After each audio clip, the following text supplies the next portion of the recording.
today we're discussing entropy and the fact that it isn't actually chaos. A lot of us think that entropy means complete disorder. It means that we're going to get a messy house or a messy room. And actually, there's a very fine way in which entropy moves. And this is what this channel is all about, the law of creation. We'll find that this entropic force, so let's say you're trying to heat your home and it's trying to escape in the winter, or in the summer, all that heat that's outside is trying to get into your house while there's actually a very ordered way that that happens. And this is what this channel is all about. So the term that we've come up with as far as how this entropy creates order and indeed eventually life is ODC, Optimally Dissipative Configuration.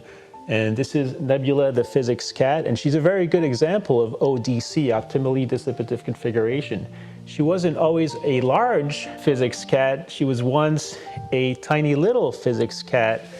And the way that life, and including us and Nebula here, evolved is in such a way that we maximize our resources to be of a configuration that's optimal. So this term applies both to molecular and atomic scales, as far as very large scales, for example, galaxies and planets and stars and solar systems. But when we get to the level of life, so like, let's say on a planet Earth, then we use different terms like most efficient or most adaptive, or somehow cats have evolved to be very domesticated and to be adopted by humans, and that's because we have a connection with them. And maybe those animals or cats that weren't as communicative or relatable to us didn't evolve as well. So it's in her benefit to be as cute as can be, whether she was a cute little bottle-fed kitten or today where she owns the house and she tolerates us living here. So in this channel, we explore that creative intelligence of the universe. What does that mean?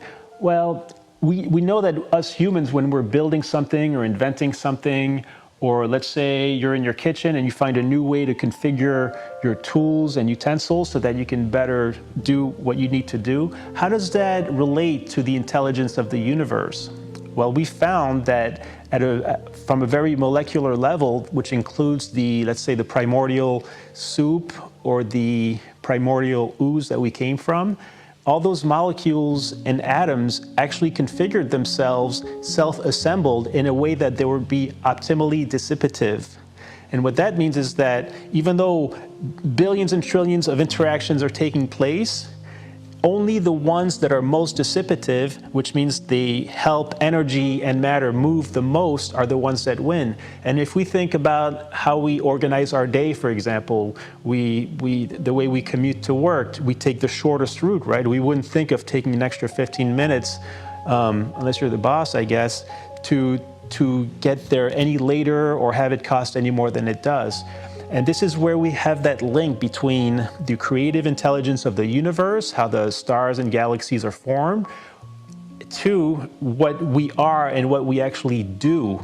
So we're not actually separate from the universe, we're very much in tune with it once we see it through the lens of ODC, Optimally Dissipative Configuration. So maybe we'll go to the chalkboard now and see if we can So let's talk about another adaptation that Kat's here. So it's a very cute thing that she does, but she'll do this thing called rabbit kicking. And it's adorable because she thinks she's playing, but playing is actually a simulation of fighting. It's like practice in real life scenarios. So she likes to pretend that I'm attacking her, and then she'll use her little paws to get away. So we're going to use a lot of examples. She's going to earn her money here, this Nebula. So what do you say we go up to the chalkboard, huh, baby Nebula? All right, so we're going to go to the board. See if we can do this with minimal trouble here. All right, so we are here at the next station, and Nebula is going to help us explain what we mean by ODC. So if we look at this little set of wheels here, there's 3 wheels that describe different words that actually are other ways of saying optimally dissipative configuration. So for example, for the O, we have maximally, highest, best, or most. Then for dissipative, we have productive, adaptive, evolving. And then for configuration, that could be anything from a tool to an idea.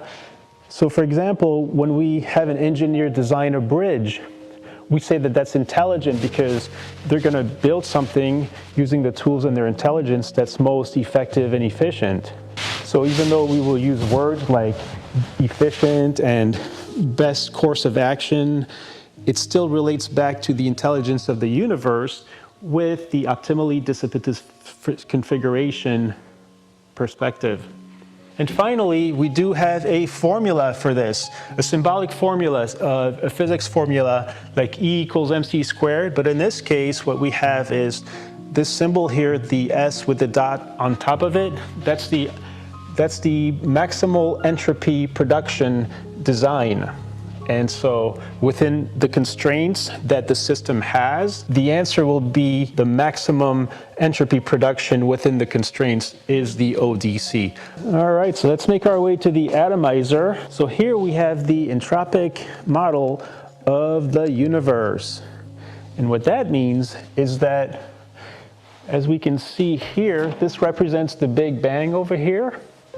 And that's going towards what's ultimately called a heat death, where there's nothing left. And that's going to happen in trillions and trillions of years. But on its way there, it's going to create galaxies and solar systems and planets on which order can also evolve. And here what we have is called the Atomizer, which we've got all these ping pong balls with different magnets on them, and what's going to happen here is when we activate it, they're going to create new structures that have never been seen before. And most of the time these new structures actually don't do anything, but once in a while, and we do have a lot of time, they create something that's going to be more dissipative than all of the other configurations, and that's the configuration that sticks in the end. So I appreciate you guys joining us on this next video.